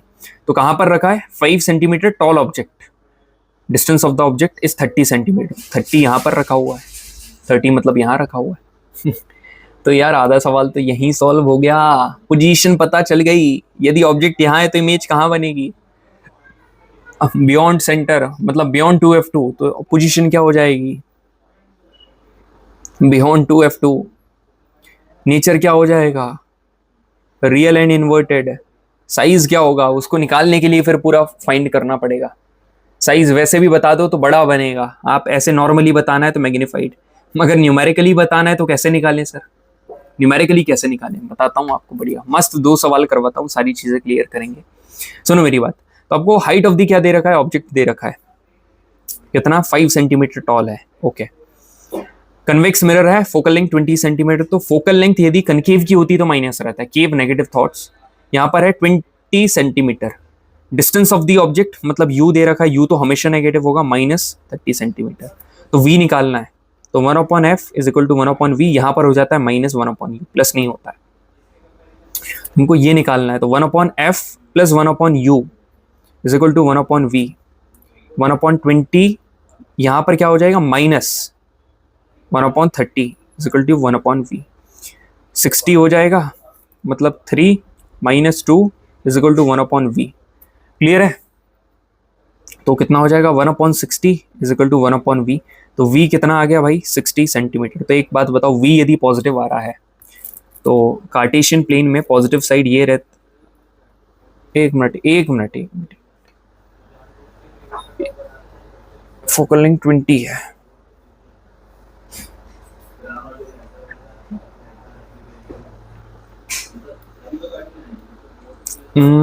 हमको v चाहिए, u इधर भेजा, कन्वेक्स की फोकल लेंथ प्लस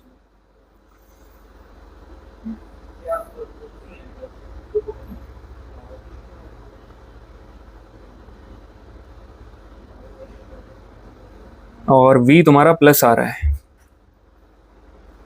हाँ तो भाई सही है ना, v प्लस आ रहा है, अरे तो इमेज यहीं तो बनेगी, इमेज तो इस तरफ बनेगी, मैं सोच रहा कि इधर बनेगी, ठीक है इधर बनेगी तो पॉजिटिव होगा ना, अब ये यदि पॉजिटिव है तो इधर बन रही है, और इधर यदि बन रही है मतलब रियल एंड इन्वर्टेड, इसलिए मैं बोलता हूँ कि इसमें ठीक है, बढ़िया है, सही से निकाल लिया, मगर जो अपना तरीका है ना KG OG वे, आप इससे करा करो सवाल सॉल्व, वो बेटर रहता है। अब हाँ, साइज का बोल रहे हैं तो साइज के लिए सर मैग्निफिकेशन सीखना पड़ेगा, बिल्कुल सीखना पड़ेगा, मगर उसके पहले एक धांसू सवाल कर ले, ठीक है? यहाँ पर देखिए मैग्निफिकेशन क्या होता है, मैग्निफिकेशन का formula height of the image upon height of the object है, मगर दोनों में सेम है, बोथ के लिए दोनों में सेम है, मगर -v/u ये कहाँ पड़ा था, मिरर में, लेंस में क्या हो जाएगा, v/u, पता क्यों है ये हमको सेग्रीगेट करना था, मतलब दोनों को हमको सेग्रीगेशन तो करना था, मिरर का अलग बताना था, लेंस का अलग बताना था, नहीं तो दोनों में सिमिलैरिटी हो जाती ना, तो सर फिर इसका क्यों नहीं करा?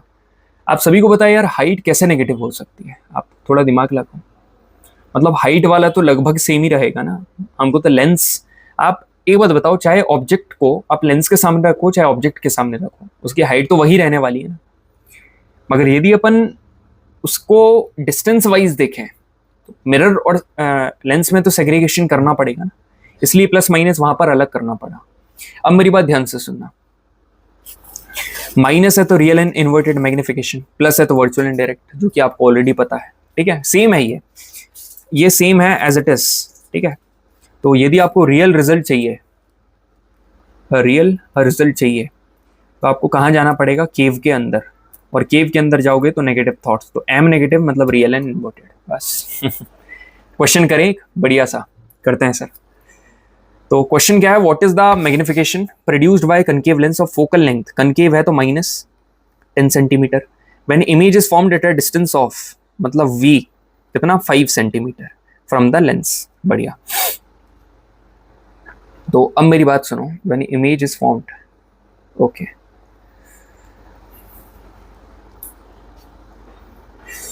हमको क्या चाहिए, मैग्निफिकेशन, तो मैग्निफिकेशन क्या होता है सर, v/u, क्योंकि लेंस है, तो हमारे पास v है, हमको u फाइंड करना है, u कैसे फाइंड करेंगे, u फाइंड करेंगे 1/f is equal to 1/v minus 1/u। अब मेरी बात सुनना ध्यान से, एक गलती हमने यहाँ पर करी है, यहाँ पर नेगेटिव साइन आएगा सर, ये मैंने बोला था ना कि v के नेगेटिव साइन कभी भी आएगा ना, अभी तक सिर्फ एक क्वेश्चन आया है, मतलब देखो यदि फोकल लेंथ है, देखो v, u और v, इसका बताना इजी, इसका बताना तो भाई अब मैं क्या ही बोलूं, यू तो ऑलवेज नेगेटिव, मतलब इजी इजी इजी, इसका बताना थोड़ा सा चैलेंजिंग है, मगर आपके लिए नहीं, क्यों भाई, एक बात बता, कौन सा लेंस है, कनकेव लेंस, कनकेव लेंस है, कनकेव लेंस कैसा बनता है, ऐसा बनता है?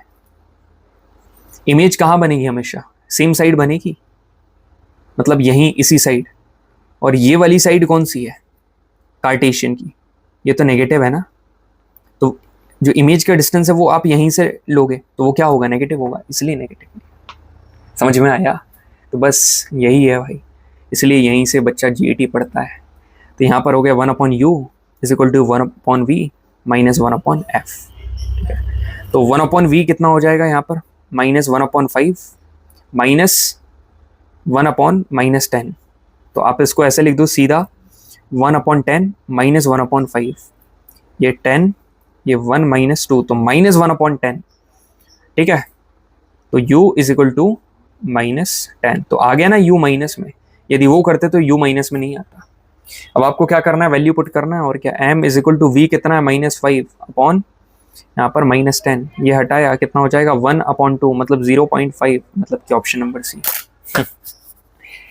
तो डिकोडिंग जो फैक्टर था वो मैंने आप सभी को बता दिया, और उसके बाद तो एकदम सब आसानी है। तो ऑलरेडी मैंने आप सभी को बता दिया यार, बार बार मेरे को कमेंट सेक्शन में मत बोलना, क्योंकि नोट्स का, ठीक है, क्योंकि जो चीज़ मैं ऑलरेडी आपके लिए फ्री में कर रहा हूँ ना, ये कोई करता नहीं है यार, ये मेरे को नहीं लगता कि करा हो। तो बेटर है कि आप यहीं से एकदम बढ़िया तरीके से पढ़ो, तो आपके लिए बेटर रहेगा। और नोट्स के लिए भी समय है, ठीक है, ठीक है, PDF मिल जाती है उसकी बात ही अलग है यार, ठीक है, मगर फिर भी टाइम लो, नहीं तो फिर आप सभी को पता है यार, वही बोलूँगा, the biggest investment is the investment in yourself. चलो आगे बढ़ते हैं। अब सुनो मेरी बात।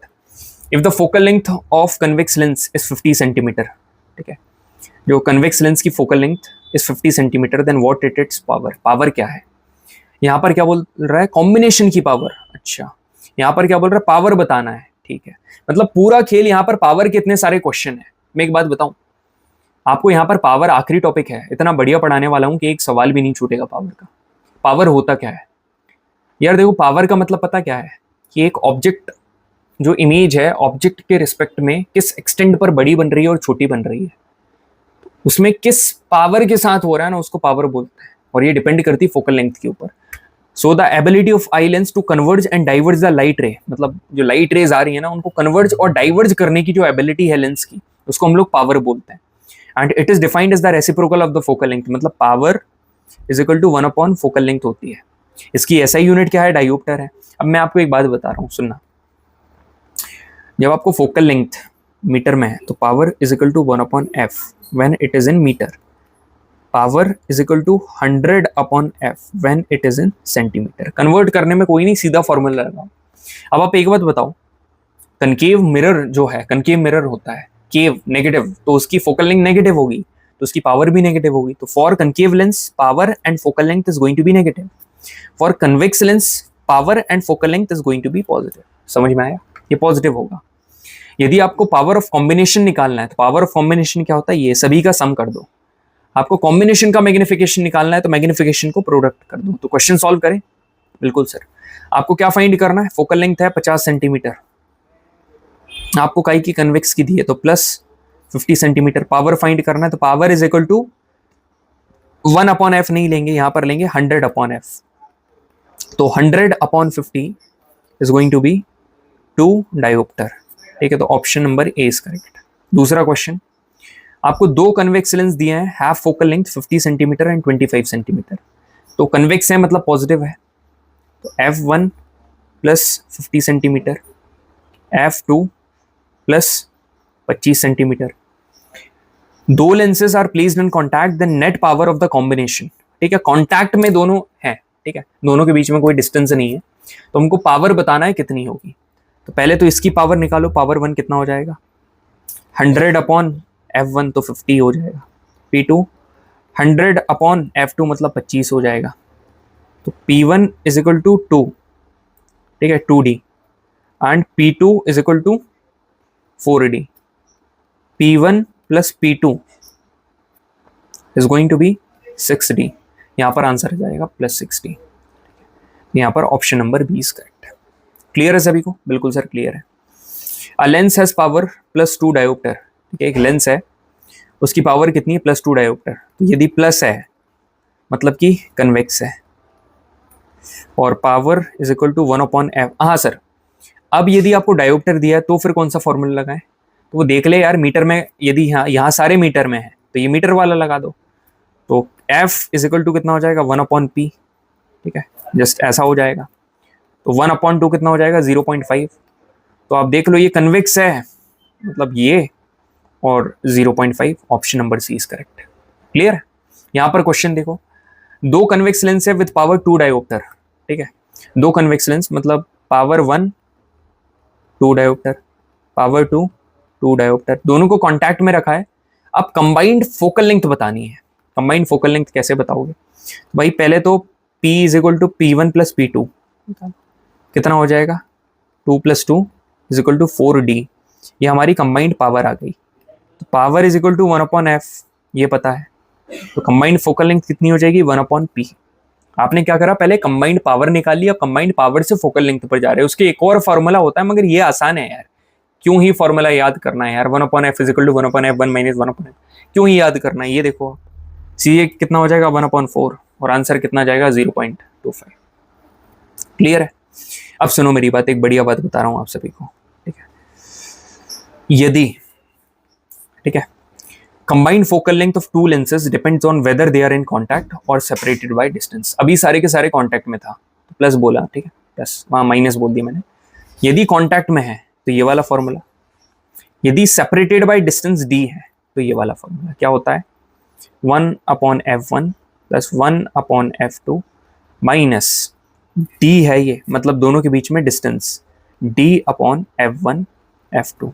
ये आपकी कंबाइंड फोकल लेंथ है, ठीक है। बस तो यहां पर आकर अपना सेशन एंड है, ठीक है। क्लियर है सभी को?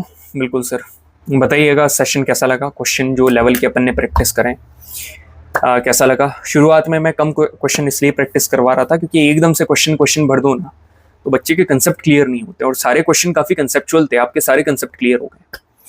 So thank you very much everyone, it was a nice session, ठीक है। थोड़ा सा हेडेक था इसलिए डाउन लगा, मगर आने वाले सेशन में the session is going to be late, ठीक है। चलिए, थैंक यू वेरी मच, जय हिंद।